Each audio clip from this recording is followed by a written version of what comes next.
नमस्कार दोस्तों, इस एवी में हम class 12 physics chapter 1 electric charges and field के कुछ और एमसीक्यूज़ लेकर आए हैं आपके लिए। इस वीडियो का पहला भाग हम पहले ही अपलोड कर चुके हैं। तो आइए चलते हैं अगले प्रश्न की ओर। सवाल है, what will be the value of electric field at the centre of electric dipole.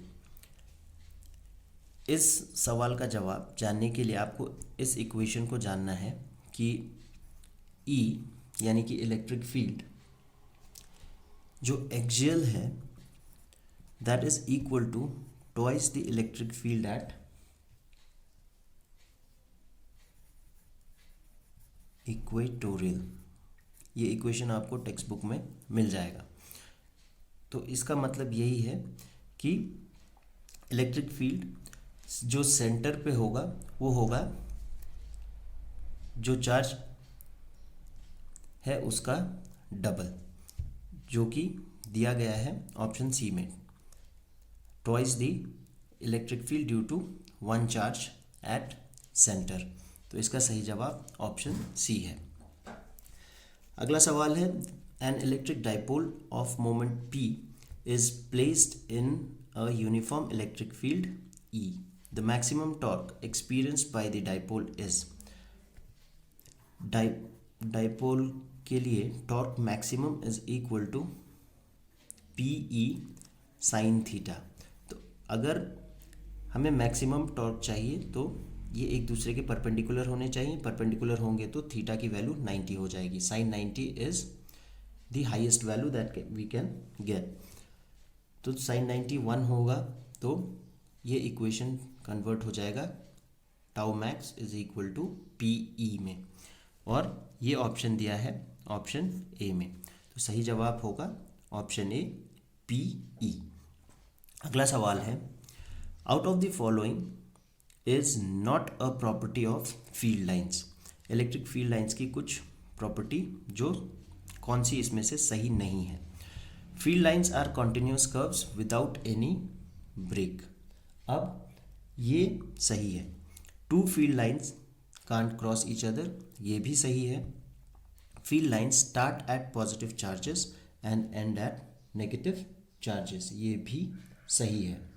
तो सीधे सीधी हम ऑप्शन डी को गलत मान सकते हैं, और ऑप्शन डी कह रहा है कि दे फॉर्म क्लोज लूप।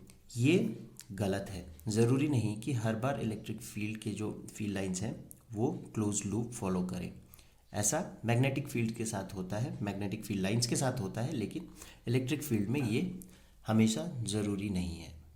अगला सवाल लेते हैं, electric field lines contract length wise it shows. Length wise contraction के लिए हमेशा अट्रैक्शन ऑपोजिट चार्जेस में होता है, जो कि ऑप्शन बी में दर्शाया गया है। तो सही जवाब ऑप्शन बी होगा। अगला सवाल कह रहा है, what is the SI unit of electric flux. Electric flux जो है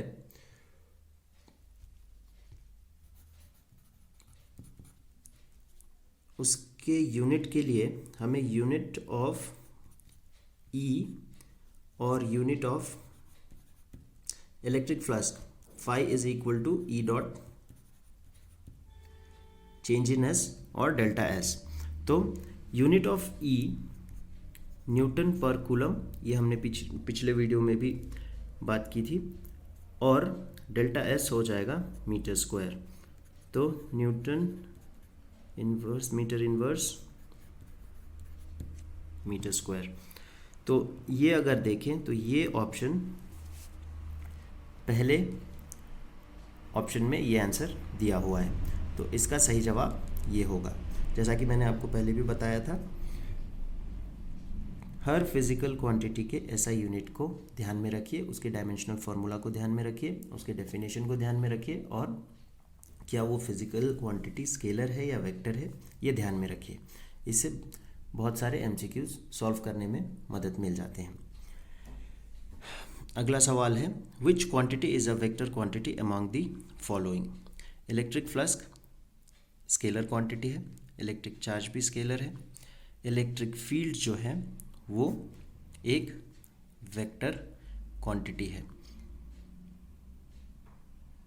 यहाँ किसी ऑप्शन में हमने पढ़ा था, यहाँ पे कोई ऑप्शन भी था कि ये start at positive charge and end at negative charge, तो वो एक वेक्टर क्वांटिटी है।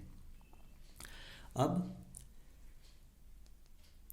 If closed integral E dot D S is equal to zero, यानी कि गाउस लॉ से ये सवाल है, गाउस थ्योरम से। Inside a surface that means there is. अब इसके लिए हमें जानना है कि inside a closed surface electric field जो है वो ज़ीरो होती है। इलेक्ट्रिक फील्ड ज़ीरो मतलब गाउस लॉ के मुताबिक E dot D S is equal to Q upon epsilon naught, ये भी ज़ीरो होगा। तो जब इलेक्ट्रिक फील्ड ज़ीरो है तो इस क्वांटिटी से क्यू यानी कि चार्ज एनक्लोज्ड जो है वो ज़ीरो होगा। तो इनसाइड, तो ये सही जवाब दर्शा रहा है no net charge present in the surface inside. Option A, no net charge present inside the surface. अगला सवाल है, for a given surface the Gauss's law is stated as integration E dot D s equal to zero. From this what can we conclude or what we can conclude। यहाँ पे अगर देखा जाए integration E dot D S ये हमें देता है flux. तो फ्लक्स एक सरफेस के अंदर कितना होगा वो हम इस इक्वेशन से निकाल सकते हैं। तो यहाँ पे फ्लक्स के बारे में ये दो बात कर रहे हैं, ये दो ऑप्शंस बात कर रहे हैं। Total flux through the surface is zero, total flux is only going out of the surface. Only going out of the surface सही जवाब नहीं है, तो total flux through the surface is zero, ये हमारा सही जवाब होगा। अगला सवाल देखते हैं, गाउसेस लॉ इज़ वैलिड फॉर। अगर आपने गाउस थ्योरम की स्टेटमेंट पढ़ी है तो स्टेटमेंट शुरू होने गाउस लॉ शुरू होने के पहले ही स्टेटमेंट में कहा जाता है कि फॉर एनी क्लोज्ड सरफेस। तो यहाँ पे भी पहला ही ऑप्शन है एनी क्लोज्ड सरफेस, तो Gauss's law is valid for any closed surface. अगला सवाल है, charge Q is first kept in a sphere of radius 5 centimeter and then it's kept in a cube of side 5 centimeter. The outgoing flux will be more in case of sphere, will be more in case of cube, will be same in both cases, can't be determined. अगर इस सवाल को आप ध्यान से देखें तो flux जो है ये किसी भी क्लोज्ड सरफेस में उसके साइड पे डिपेंड नहीं करता है, वो डिपेंड करता है कि वो कितना चार्ज उस क्लोज्ड सरफेस में एनक्लोज्ड है। यहाँ चाहे वो क्यूब हो या स्फेयर हो, दोनों ही सेम चार्ज एनक्लोज कर रहे हैं, वो है क्यू।